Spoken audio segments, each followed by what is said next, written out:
yesterday with a list of the offensive transfer portal, which can change at any time. And we've mentioned some of that, but now the defensive side of the ball. Yeah, change at any time. So a couple hours ago I did this, and then, Tacario Davis jumped in. So, kind of screwed up my DB graphic here.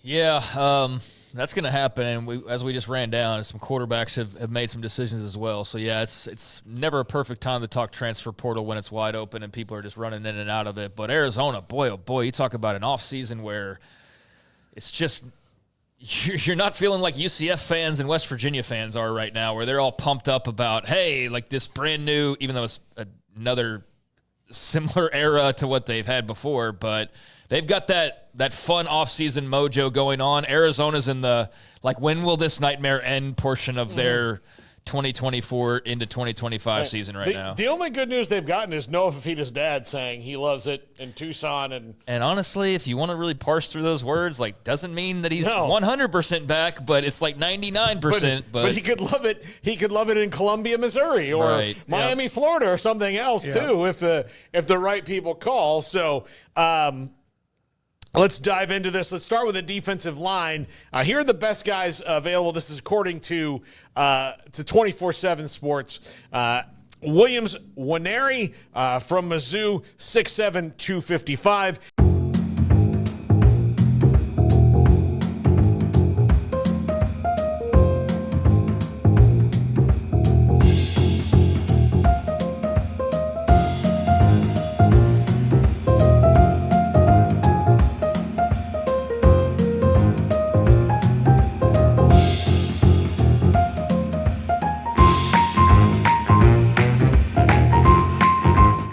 James Williams from Nebraska is visiting FSU following Tony White there. Smokey, do you have any feelings on him as an overall talent?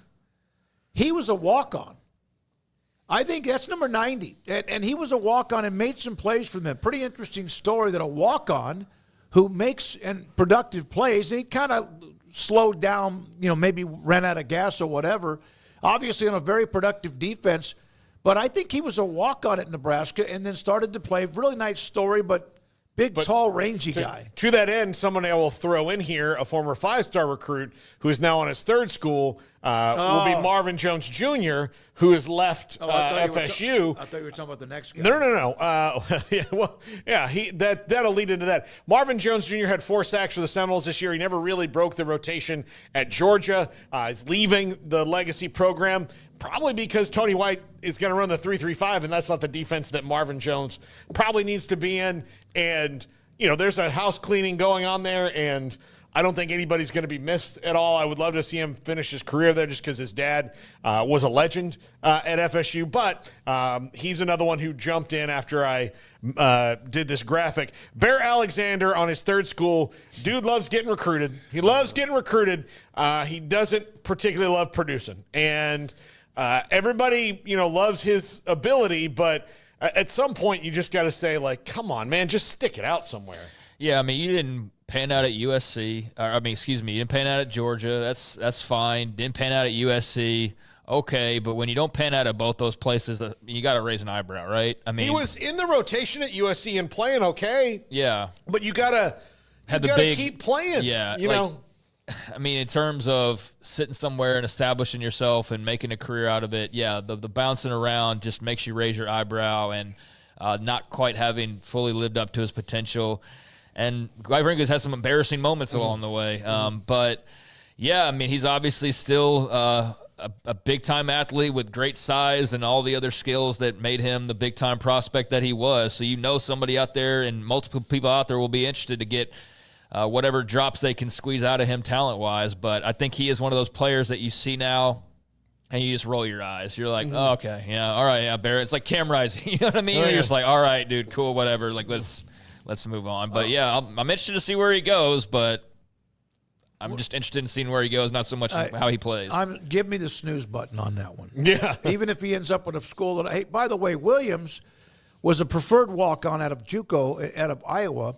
He had 5.5 tackles for losses and 5 sacks. He was very active, but then kind of slowed down. I wanted to update him on that walk-on part. Yeah, and I think the part of that for Tony White, you're going to bring in some guys that know, like you've got to plant some plants that have already grown a little bit, so you can, because they're like really 22 starters. FSU is starting from scratch. Like there's not a whole lot that you can say this would definitely have to be part of our future. You really don't know at 2-10. Keyshawn Silver from Kentucky, interesting player, a big guy, 6'4", 336 along the defensive line, a tackle. They lose Deion Walker to the draft, and him. We'll see. Like Deion Walker is going to be a first-round pick more than likely. He's a super stud.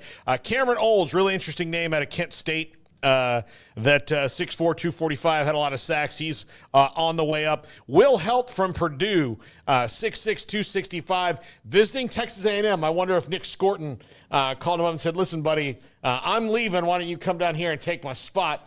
You'll love this. It's my hometown. It's warm. Yeah, but I love coaching. I love Coach Barry Odom now at Purdue. Yeah, I know. I think they've got a couple big-time of the top-ranked guys in the portal on defense. We got a defensive back coming up in with a second. Barry Odom there, like maybe he can convince those guys, or maybe he doesn't care. He's going to get his own guys anyways. But we didn't talk about Barry Odom. I think that was an excellent hire for Purdue. That, I know that became official yesterday. We didn't get to it because he got introduced towards the end of the show, but that job opened and closed pretty quickly, and they definitely whiffed on Ryan Walters, but I think they really got a good one in Barry Odom here. He was bound to move up again, and the timing seemed right. And he'll have the Big Ten, funds at his disposal to work with. I just hate it for the Vegas folks because we do have some, UNLV fans that we've accumulated over the years, and it's just really hard for that program, man. You thought the realignment was maybe going to fall your way not once but a couple times now, and then the pack opens up. The pack's like, we're going to not only live, but we're going to open our arms to all the schools we used to snub our noses at, and they decide to not join it. Yeah. And now Barry Odom's leaving, and it's just, man,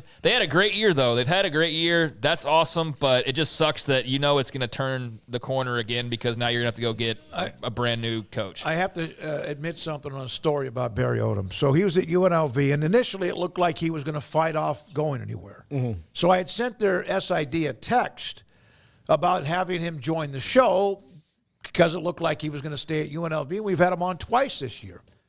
And by the time the SID got to the text message, he had already taken the job at Purdue. He goes, you do know now he's the coach at Purdue. Well, so we told you yesterday, you were like, what about Barry Odom? He's staying? I'm like, No. That flipped pretty quickly, but good for Purdue. We all like. I think Barry that's a Odom. really good hire. And so he's got some guys he's got to pull out of the portal, or maybe not. But get back to it, Paul. Okay, Deshaun Womack from LSU, 6'5", 260. Garrett, do you care? I do not, but I would like to say that LSU is in the hunt of getting Olds and Helt to come there. Yeah. So there you go. So they swap out guys who are more productive. Womack is maybe more on potential. Correct.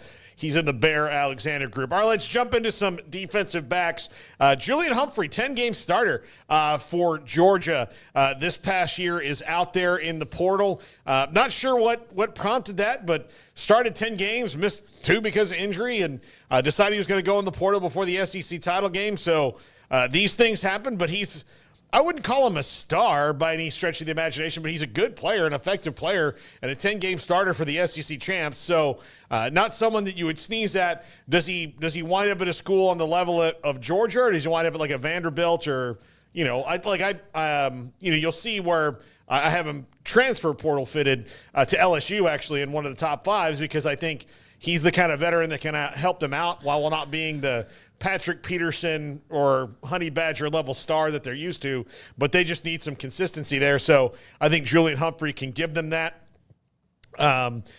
Here's your other Purdue guy, Craig Thieneman from Purdue, a safety, real bricklayer of a guy. He's going to have a ton of suitors. I'm not going to go through all of them. You can see them, but one at the bottom here, I wanted to the one at the very end. North Dakota State, Cole Wisniewski. Smokey, this guy has Big Ten, Wisconsin, Nebraska, Iowa written all over him. all over him the way he plays. And I am sure, like all is those. Is he related to Steve Wisniewski? Is there a former? How do you spell it? Maybe it's. I'm not sure about the. Yeah. Looks like it is. Yeah. Former Penn State Raiders offensive lineman. I don't know if this kid is from Wisconsin, so I don't know if Steve Wisniewski, moved to Wisconsin or whatever, or if he's a nephew or if he's not related at all. I'm sure there's a tons of Wisniewskis in Wisconsin, but. He is one that's very interesting. He had an injury this year, took a redshirt year because of it, and I think he's going to be very, very interesting. Also, if I am West Virginia and I'm wondering about getting a safety in the transfer portal to follow my new old head coach, Zechariah Poyser out of Jack State in the portal. He's on the list at number 4 here. So wouldn't be surprised to see him follow his head coach into Morgantown. And let's get to linebackers. This position a little bit less full than the others. There's not, of course, this is changing. The name you might recognize here is Josiah Trotter. What? Trotter. What? Trotter. Sure. Garrett, you have a filthy mind. And everybody in the chat room, I can't wait to go see what they're thinking. Trotter. Josiah Trotter, son of Jeremiah Sr., brother of Jeremiah Jr. He is visiting Washington, and so he's going across the country.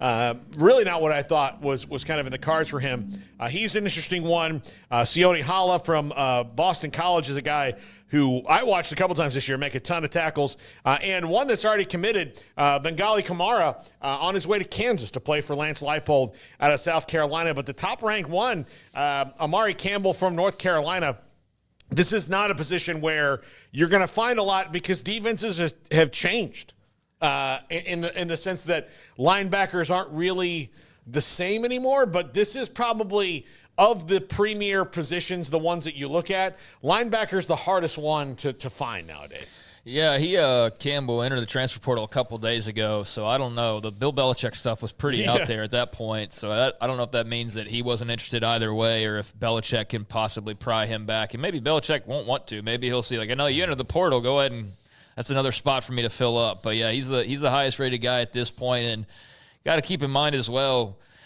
the real floodgates open after the bowl games when you get some of these guys who will have played their final games. I know it all gets going right now, but I think that we'll obviously see a lot more additions. Is curious, so I looked up the Julian Humphrey thing because I remember reading something about him the other day, and it was the fact that, he had decided to, sit out right here at this moment where they're about to enter the playoff, and didn't seem to be a great logical explanation. No, like, hey, mom's sick, I got to go closer to home, or playing time or anything like that. So, yeah, not sure there, but I know he is visiting A&M apparently. So there's one spot. You said he'd make sense in the SEC. Well, there's a spot maybe he would make sense right there in the SEC. So his dad was a great player with the Eagles, and he's an SFA grad.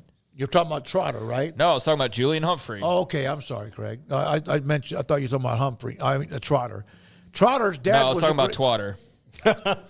Well, it's a combination of Humphrey and Trotter. Yeah. But his brothers with the Eagles, where his dad played, and now he's in the transfer portal at West Virginia. That's Josiah. It's a big loss for West Virginia. Yeah, how old do you feel that Jeremiah Trotter has multiple kids in the pros nowadays, or in college and the pros? I feel quite old. I watched Jeremiah Trotter terrorize the Cowboys for years. Yeah, no. For two different teams. He went to high school? Just curious. Billy Sims, same place, Hooks. Really? Yeah. Yep. So, and clearly didn't come back. He sent his kids off to the East Coast. So, well, he not played helping with Philadelphia. not helping his native state very much. I mean, I think he went up to Philly and kind of just stayed there. Yeah. Not like Bobby Taylor, who was nice enough to come back. Yeah, and contribute a little bit. Yeah, no, you're right. Yeah, you're right. All guys who, again, Bobby Taylor, been on the show many times. I know he's a very good friend of yours. And we saw him at the Super Bowl in Tampa, and it was the first time I think I'd gotten to talk to him at length, not in an interview setting. And I almost had, he was so nice to me, I almost had Aaron Boone vibes. Oh, yeah. But since the Eagles had not, he didn't win a Super Bowl because of that, I think maybe I wasn't as bitter. Yeah, he was a great, imagine a town the size of Hooks with Jeremiah Trotter and Billy Sims. Sims, of course, I don't think he ever did. He never made it to the Pro Football Hall of Fame because knee injuries. I think it knocked him out. He was one of those that didn't play long enough. All right. Boomer! That's Billy Sims right there. He was. At the Heisman Absolutely. ceremony every year. Yep. And he and Johnny Rodgers are the ones that always are Rozier are the loudest in that at that Heisman Trophy ceremony, which is coming up, of course, on Saturday. You want to do the NIL